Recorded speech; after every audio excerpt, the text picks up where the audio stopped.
yeah, I think that's really inspiring. Again, just that start part. You kind of then you stumbled into PT and sort of just by being asked. So how has it went from being asked to do PT by two old blokes to then one of the biggest gyms in Newcastle, I think. I know you're looking at new facilities and all that, but how's it went from that to owning your own gym and then the Love Island thing? I don't know if the gym came after Love Island or it was before, or but if you could tell us a little bit about that, I think that would be interesting. So what happened? We went into, so I got to that point where I was like starting to like, I just got qualified. I was starting to turn a few heads. I was getting clients, and also a gym in Gosforth opened, which was the first like Gosforth, by the way, for anyone who's listening, who's not there, is like quite an affluent sort of area. Like there's quite a lot of disposable income. There's a couple of places in Newcastle. There's not many, but there's 2 or 3. And there was the gym that opened there. So straight away I jumped on that because there's no PTs there. There was 12 new people that were picking who were fresh. So I got a job there, and by job I mean they'll take anyone on because they basically essentially want you to clean and do the crap jobs for 12 hours a week for no pay, and that counts as your rent. But obviously me being an 18, 19-year-old lad, like that's perfect because I've got no outgoing straight away. So went there and started like taking all my clients and taking all the people who had like been texting us and been messaging us and all of that stuff, saying like, oh, I want to train with you. So eventually have a base, I have a venue to do that at. And there was 12 to maybe 15 PTs, and I didn't really appreciate it at the time, but now looking back at it, I was doing so much more than them. Like I had about, my prices weren't exactly what they are now, but like I was doing at least 8 hours a day every single day for however long. And it was like, and I mean all of them 8 hours were filled with one-to-one PTs, which are an hour long. And some of the days I was doing 10s and 12s and stuff like that. It was crazy. Like there was some days where I was resting on purpose because I had to, because I just was doing that many steps on the gym floor.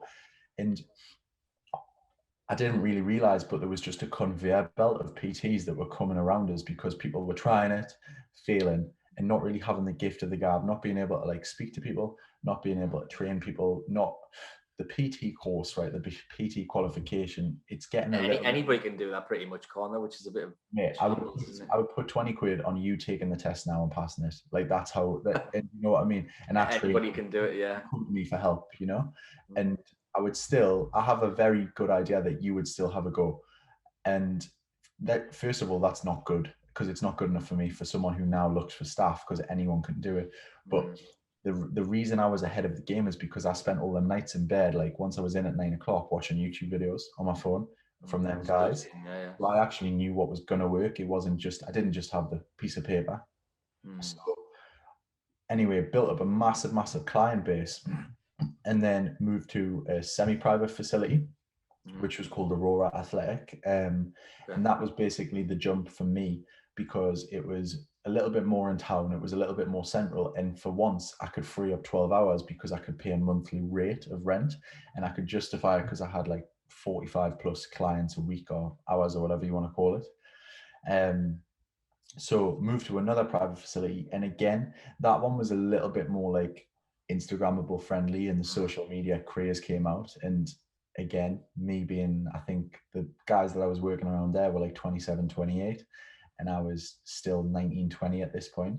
So what do? You're automatically, because you were a little bit younger and a bit, you jump onto social media. So I started like posting videos and posting workouts and just really going to town and making sure, right, every day I'm going to post once or twice. So made sure I did that, and then got even more clients and started having like people who were all around us, whether they were training with us, they had been training with us at some point, and just built up a bit of a portfolio. Did another year there. So it was like a year and a half, 2 years. And then I got to the point where this gym where I was working was actually going down the pan at the same time. I remember like being there and thinking like, where is everyone? I was obviously paying my rent out of like 5 different PTs, which were doing the same, but they obviously weren't doing that many clients. And I was just conveyor belt, like more and more PTs. And then long story short, started looking for units, started looking for places to set up my own shop, and took a hell of a lot of time. that gym actually went bust, and just went empty for a little bit. And I actually had to try and move back to the gym that I was before. Oh shit! Isn't And then eventually, the unit that I was working at, that private facility, was open to let, and I went back and got it, and completely ripped it out and started again. And is that where Sculpt is now? That's where Sculpt is now. That's all right. Oh, class. So the unit was empty. The unit, or like next to empty, it still had some of the stuff that was left from the last place. It was like a shell, you know, like it was a real industrial unit. Like white breeze blocks as walls. You'll know what I mean, doing houses. Yeah. It was literally breeze blocks. So, and you'll see if you want to look at the gym now, like what it looks like. We just ripped it out, started again, put a second floor on, got all of the best equipment, and started the gym. So started the gym in April 2018. No, we started the gym in January 2018. Kicked it off there, and then I PT'd, and then funny enough, in April 18, got my first call for Love Island. And also, it was that close together. I didn't know that. Crazy. So I think the gym was open for 4 months, and then the gym was open for 4 months, and then I was like, I can't do this. I've just opened a business. Like I just don't know what's going to happen. Like I might be away for ages. At this point, I had 2 friends that were sort of in as PTs who were like working with us and doing the whole PT rent thing with me, which was good. So I had 2 there. And then it was a hard one because I was like, then it got to like 6 months, and like, it was like, right, if you go on Love Island, you have to go on now. Like you have to make a decision. And it was one of them things where I was like, right, I can either this could either kill us because I'm going to leave the gym and we might lose clients in the meantime, and it might flop because I might do nothing on the show, or it'll either blow us up, I'll have loads of followers, and then in the long term, we might get Sculpt online. So I was always forever, like, even though I'd only set up a business and it was still in its first year, and I think the day that I ended up going on, it was like July, so it was like just hit 7 months or something like that. But I ended up going on then for nearly 12 weeks. And at that point, it was a constant risk. I was like, you can't do this in your first year of business. You can't leave the business. And to be fair, I'd probably worked 7 days a week in that place for since the day we opened. But then I just thought, I've just got a feeling that it could really pay off. So then went on Love Island, and then that was it. But the gym was open first.